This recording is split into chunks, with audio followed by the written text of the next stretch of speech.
Salut à tous, c'est Jérém, bienvenue sur la chaîne Feel Good. Ici on parle de motion design, d'animation, de direction artistique. Bref, on fait chauffer la créativité, mais à feu doux, parce qu'après ça attache et la vaisselle c'est pour Bibi. D'ailleurs en parlant de feu, aujourd'hui je vous parle de mon mois d'octobre. Alors non, je ne vous parlerai pas dans cette vidéo de ma passion pour les citrouilles, ni de ma collection de feuilles mortes. Par contre, pendant un mois, j'ai participé à un chouette challenge créatif, le Motiontober. On en parle tout de suite, mais avant, un petit jingle, juste pour le plaisir des yeux.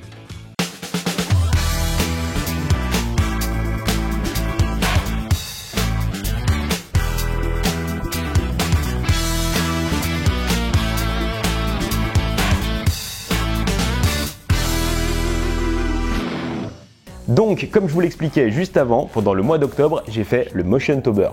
Mais alors, qu'est-ce que c'est quoi, dis donc, que le Motiontober, me direz-vous?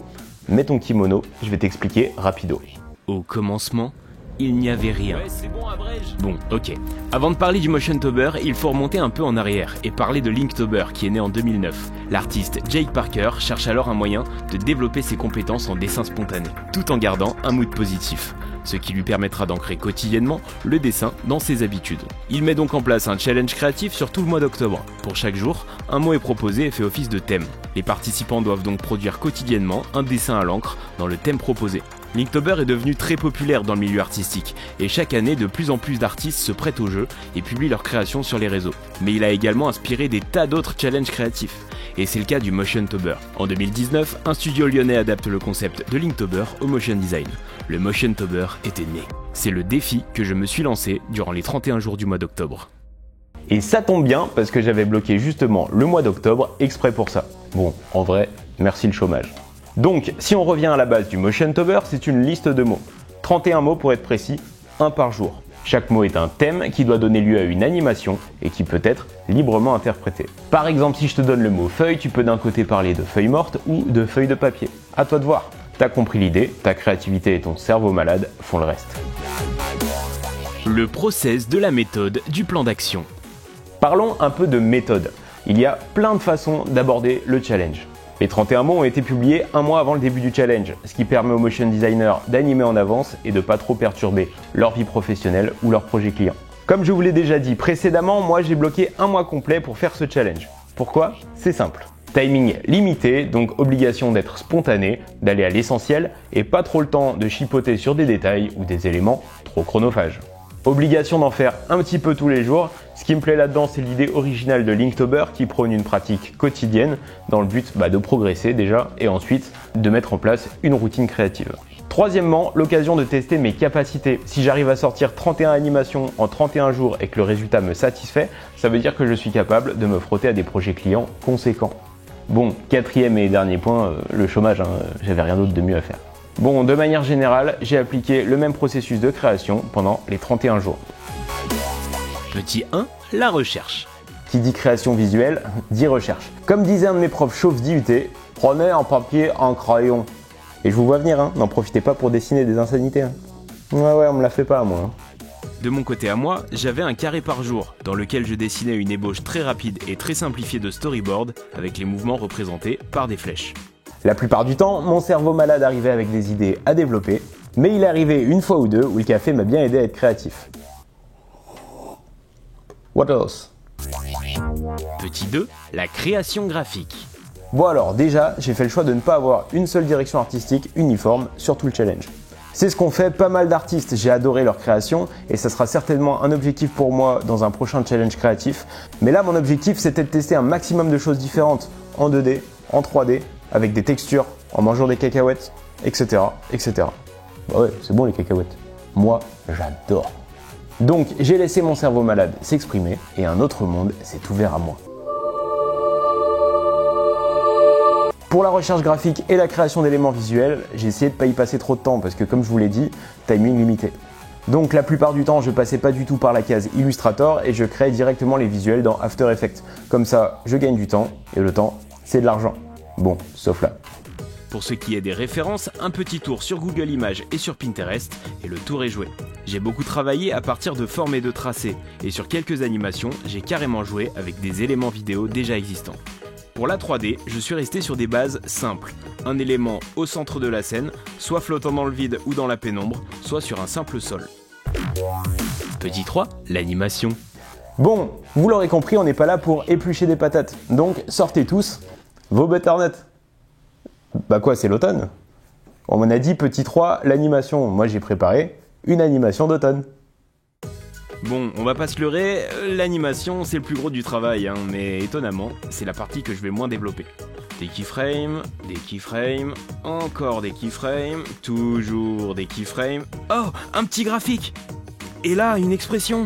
Ah bah non, en fait, retour au keyframe. Ce qu'il faudra retenir de mon travail d'animation sur le MotionTuber tient en 3 points. Toutes mes animations sont des boucles, donc le plus gros du travail est dans le storytelling. Il faut faire coïncider le point de sortie de la vidéo avec le point d'entrée. Ensuite, les petits détails viennent sublimer les gros et pas besoin de se torturer l'esprit pendant des heures. Par exemple, dans cette animation, la queue de la courgette bouge comme si c'était une sorte de chapeau. Si je vous le dis pas, il y a peu de chances que vous le remarquiez instantanément. Par contre, si je l'enlève, il y aura quelque chose de moins dans le mouvement global du personnage. Troisième et dernier point, moins les animations sont synchronisées et plus l'effet de mouvement est accentué et agréable à regarder, sauf exception bien sûr, mais c'est toujours bien de mettre un petit délai entre les animations. Petit 4, le sound design. Une de mes parties préférées parce qu'avant de finir dans le domaine de l'image, je me destinais au son. Quoi? Qu'est-ce que que j'arrête de raconter ma vie parce qu'on s'en tape? Non, bah alors, ce qu'on va faire, c'est que je vais noter la requête, mais c'est pas sûr que je la prenne en compte. Bah, c'est ma vidéo quand même, faut pas déconner. Le travail de sound design est super important parce qu'il vient sublimer et donner vie à mon travail d'animation. On peut faire passer plein de choses à travers des voix, de la musique et des bruitages. Si le sujet vous intéresse, n'hésitez pas à me faire signe dans les commentaires et peut-être que je sortirai une vidéo ou des tutos sur le sujet. Je vous invite à tenter une expérience. Si vous regardez un film ou une vidéo avec une image pourrie mais un son nickel, vous passerez bien souvent une meilleure expérience qu'en regardant un film ou une vidéo avec une image nickel mais un son tout pourri. Ah si, je vous assure, faites le test. Le son vient accentuer en bien ou en mal l'expérience visuelle. Il vient améliorer une vidéo ou bien la détériorer. D'où l'importance de bien bichonner le son. Revenons à nos moutons. Et rappelons-nous que je n'ai que la journée pour sortir mon animation. Donc pas le temps de niaiser, on va à l'essentiel pour avoir quelque chose d'immersif et de cool sans trop rentrer dans les détails. D'autant plus que ces animations sont destinées à Insta et qu'elles seront écoutées sur un smartphone avec des haut-parleurs tout pourris. Donc pas la peine de trop s'embêter avec des effets spéciaux, etc. Gardons ça pour les clients ou pour YouTube. Je suis donc allé caler des petits sons un peu partout, soit pour accentuer certains mouvements, soit pour créer une ambiance. Je suis même allé jusqu'à enregistrer une voix ou deux. C'est tout pour mon processus de création. Sur ces bonnes paroles et avec ce fonctionnement bien rodé, c'est dans l'allégresse que je me suis lancé dans 4 semaines et demie de motion design intense. Voici le résultat.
Le soleil vient de se lever, encore une belle journée.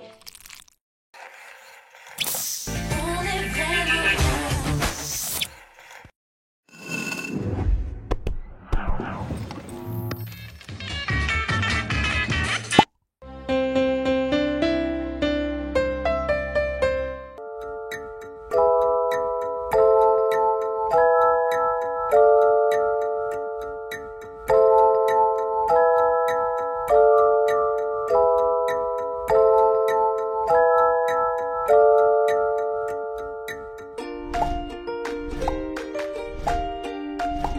Viens me chercher, gros tard! Vous ne passerez pas! Et ben voilà, change-moi!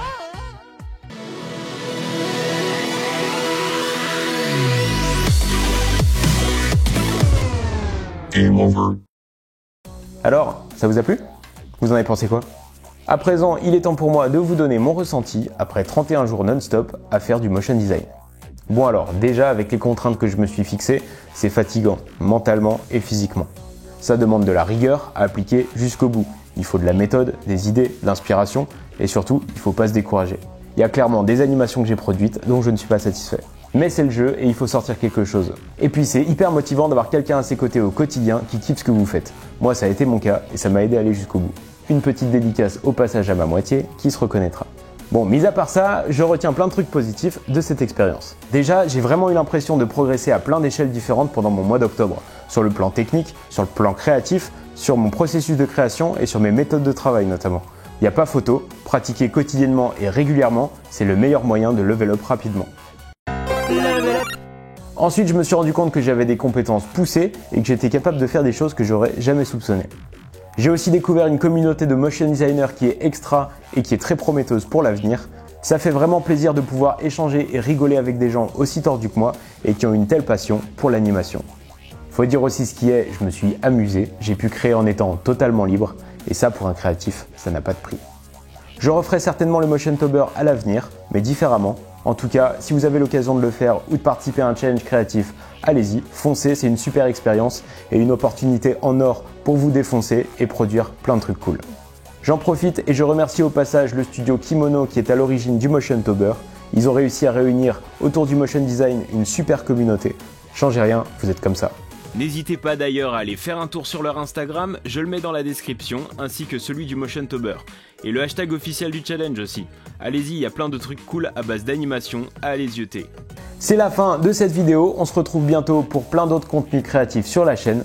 Portez-vous bien, soyez créatifs et filez good. Allez, ciao ciao.